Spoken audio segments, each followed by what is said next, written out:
Good morning. So today I'm going to be talking about the movie We're All Going to the World's Fair. I'm also going to be talking about loneliness in the online scape and sort of how we really can fall victim to our own comfort zones online. So We're All Going to the World's Fair is a 2021 kind of horror movie that revolves around Casey, a teenage girl who begins making videos and participating in an online role-playing horror game called the World's Fair game. And eventually the lines between reality and fantasy and fiction kind of start to blur. So for me, this movie was interesting because I didn't actually really want to watch it. My only interest in this movie really is because it's supposed to be part of a trilogy, but the third one's not out yet, by the director that they call their Screen Trilogy. It's a series of films that explore the relationship between people and screens.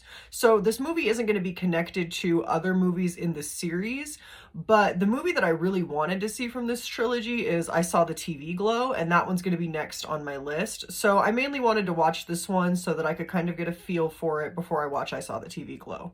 It's sort of like if you watched my Greg Araki's Teenage Apocalypse trilogy series. It's like that, where there's one big overarching theme, this one being how people relate to technology, but other than that, that's where the connectedness between the movies stops.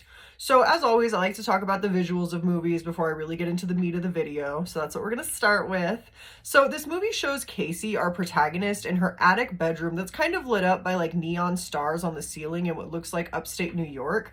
The movie does a really good job of separating Casey's online life from her real one. In her real life, the visuals of the movie, they use a lot of really cool and like cold tones. You see snow, we get shots of empty parking lots and graveyards, even an auto zone, something that would really kind of be like a suburban hellscape for a teenager. But then when we see Casey in her online world, you get to see a lot of neon, you get to see her neon stars, and she's often lit up by her computer screen. So you can definitely see the stark difference between the two worlds. The movie also does something that I actually really like, where we see Casey's loneliness when her screen flicks off and it fades to black and she's sort of just left like staring at herself. I think that's something that everyone has kind of experienced when you turn off your phone for the night and you catch that little glimpse of yourself and you're like, oh my God, how long have I been staring at my phone?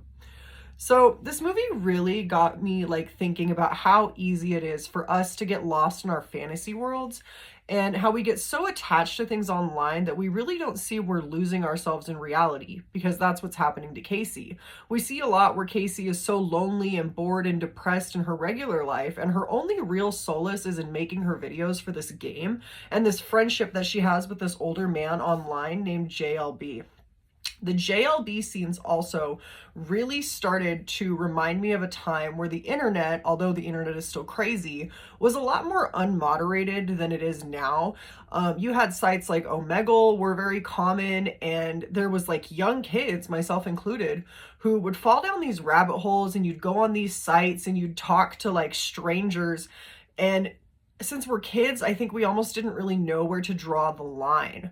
Our parents would sort of just release us onto the internet and say to be safe, but it was a time where no one really knew what to be safe from, and we just saw the internet as this cool, wild place that we didn't really think about it, and we didn't really think about the consequences of that. And that's sort of what happens to Casey. She starts talking to this older man, and it's weird because he seems like he's concerned about her, but he also actively seems like he's grooming her. And the movie doesn't really give us a clear ending on what actually happens. What we do see is this. We see Casey participating in a weird game, kind of modeled after the Blue Whale game, if y'all remember that weird time online and no one really knows what happened with that. We see Casey becoming more and more depressed. She spends more time online and she starts to lose herself. And she kind of ends up losing her own innocence in that way too, which is something that I think also has happened to a lot of people who kind of grew up online without a lot of like regulation. You really see this in the movie when she has this like beloved stuffed animal that she talks about, and she, for a video, completely tears it up and destroys it. And she starts just absolutely sobbing. She lays on her floor just sobbing.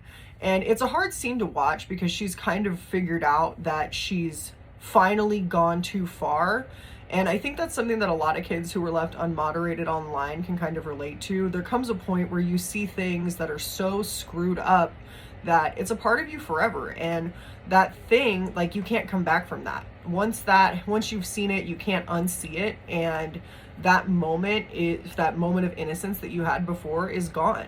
And we reach this point in the movie where Casey, the thing that was giving her comfort in her loneliness, has now become the thing that's giving her the biggest source of her pain. So overall, I want to give the movie a 6 out of 10 just because I think it's a movie where the underlying theme is very much left to interpretation, and I don't even know fully if I understood the ending. I also don't think the movie should really be billed as a horror movie. They say that it is, but it's really not. It's more of like a psychological view, almost like a psychological, not even a thriller, because not a lot happens. But it is interesting. If you're someone who's really interested in internet culture and things like that, I would definitely check it out. I did like the Alex G soundtrack. I thought that was cool. I, however, am really excited for I Saw the TV Glow. I have been dying to see that movie. I am really hoping that it's going to give us a more realized version of the director's vision, because I honestly do think that they're onto something with their Screen trilogy. I like that. So I'm really looking forward to that. But yeah, that was my thoughts on We're All Going to the World's Fair.